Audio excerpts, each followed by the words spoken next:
Most people don't know this, but there's a brain structure called the anterior midcingulate cortex. As we pointed out before, that's a noun, it's a name, it doesn't mean anything. Right. We could call it the Cookie Monster. Right. But what's interesting about this brain area is there are now a lot of data in humans, not some mouse study, showing that when people do something they don't want to do, like add 3 hours of exercise per day or per week, or when people who are trying to diet and lose weight resist eating something. Right. When people do anything that they, and this is the important part, that they don't want to do. Right. It's not about adding more work, it's about adding more work that you don't want to do. Yes. This brain area gets bigger. Yep. Now here's what's especially interesting about this brain area to me. And by the way, I'm only learning this recently because it's new data, but there's a lot of it. The anterior midcingulate cortex is smaller in obese people. It gets bigger when they diet. It's larger in athletes.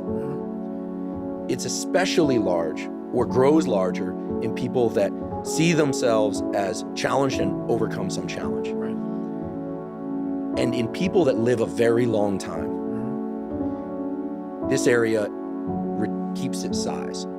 In many ways, scientists are starting to think of the anterior midcingulate cortex not just as one of the seats of willpower, Right. but perhaps actually the seat of the will to live. Now we're talking. And when I learned about the anterior midcingulate cortex, I was like almost out of my seat. And I've been in the neuroscience game since I was 20. We're the same age. And I was so pumped because I've heard of the amygdala, fear, prefrontal cortex, it's planning and action. I could tell you every brain area and I teach neuroanatomy to medical students. But when I started seeing the data on the anterior midcingulate cortex, I was like, whoa, this is interesting. Yep. And all the data point to the fact that we can build this area up. Yep. But that as quickly as we build it up, if we don't continue to invest in things that are hard for us, that we don't want to do, that's the part that feels so Goggins-esque to me, that we don't want to do.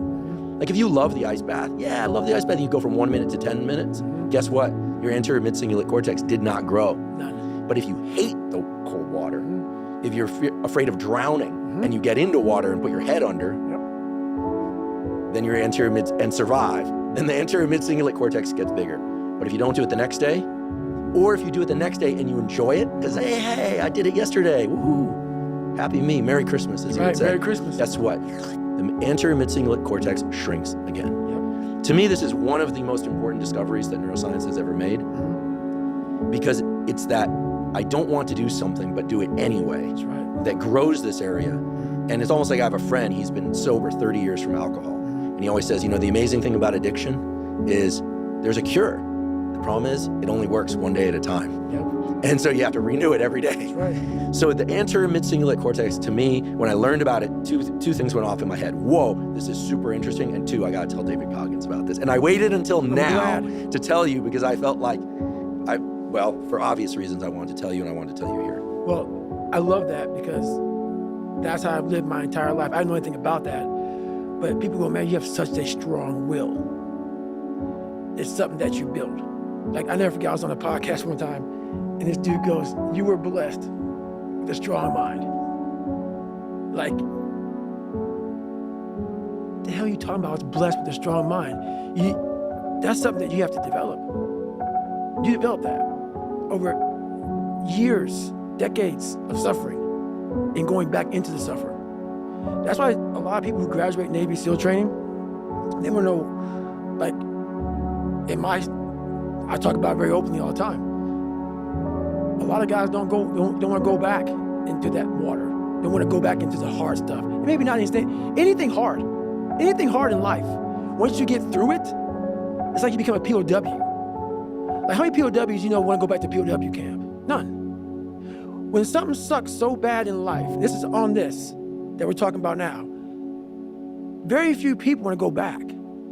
They're happy they graduated. I realized I'm the same way. I don't want to go back. I have to go back. I must go back. Because that is exactly where all the knowledge of my life exists, was back there, and what you're talking about. Well, I didn't know anything about this. But how I grew a will was constantly doing these things. To now, it's just life. I wake up, while it still sucks, it's just life. You don't sit back and like, oh my God, like I have days I don't want to do it, but I know I'm going to do it. I know from years of just doing it.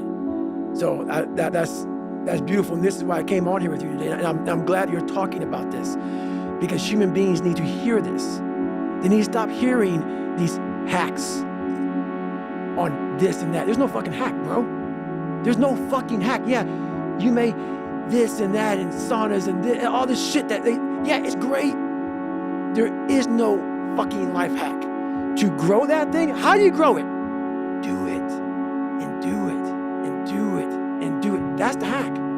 The hack is gonna fucking suck. And that's what I realized. Life, that's why I want to come on here today. I didn't want to come on here and talk about no fucking passion and purpose and how to get the fuck out of bed and how to hit a fucking alarm clock and all this catchphrase bullshit. Because that wasn't how I lived. That wasn't how I lived. I woke up like every human being does and goes, fuck, man, I'm a fucking piece of shit today. How the hell is this gonna work out for me? And you fight that. You don't override it. There's no override button. It's the conversation in your fucking, in your head.